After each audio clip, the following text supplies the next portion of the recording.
Good evening எல்லாருக்கும். தக்காளி செடி தான் நான் வந்து இப்போ உங்களுக்கு காமிக்க போகிறேன். ரொம்ப வருஷத்துக்கு அப்புறம் வந்து தக்காளி வந்து நல்லா காய்ச்சிருக்கு. ஆக்சுவலாக வரும் வந்துட்டு அப்படியே பூ எடுக்கும், உதிர்ந்து போயிடும், காயே வைக்காது. ஆனால் இந்த தடவை பரவாயில்ல, ஒரு வேளை சீசன் நல்லா இருக்கா என்ன ஏதுன்னு தெரியல. எல்லாத்துலேயுமே ஓரளவுக்கு கொஞ்சம் வந்து நல்லா காய் வச்சிருக்குது. கிட்டத்தட்ட 1 kgக்கு மேலே காய் வந்து நாங்கள் பறிச்சிருக்கோம். ஒரு ஒரு செடியாக நான் உங்களுக்கு வந்து காமிக்கிறேன் பாருங்கள். இந்த செடியில் இப்போ தான் வந்து காய் வச்சுருக்காங்க. இங்கே பாருங்கள், இதில் ஒரு 3 காய் இருக்குது. இது எல்லாத்துலேயுமே வந்து பிஞ்சு வச்சுருக்குங்களா. நான் இன்னொரு செடி காமிக்கிறேன் பாருங்கள். இது ஒரு செடி, இதில் பாருங்கள்.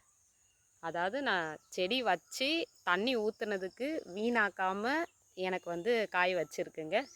இன்னும் செடி கூட இருக்குது. எல்லாமே ஒரு ஒரு இடத்துல ஒரு ஒரு செடி இருக்கிறதுனால எல்லாத்தையும் மொத்தமாக காமிக்க முடியல. ஒன்று ஒன்றா நான் வந்து சொல்லி காமிக்கிறேன் பாருங்கள். விதமான காய்ங்க, ரொம்ப பெருசுங்க இந்த காய் இருக்கிற எல்லாத்த விட. செடியே வந்து ரொம்ப ஹைட்டுங்க. பாருங்க, இது மேலே இருந்து அப்படியே கீழே வரைக்கும் வந்து இன்னும் கூட வருது. கீழே அப்படியே வந்து வருது கீழே. ரொம்ப ஹைட்டு இந்த செடி. 2 காய் தான் வச்சுருக்குது. சரி பரவாயில்ல, ஜீரோவாக இல்லாமல் அட்லீஸ்ட்டு சந்தோஷப்படுறதுக்காகவாது காய் வச்சுருக்கேன்ட்டு ஹாப்பியாக வேண்டியது தான். இன்னும் ஒரு செடி இருக்குது, அதை நான் காமிக்கிறேன் பாருங்கள். இது ஒரு செடி, இதுலையும் காய் வச்சுருக்கு.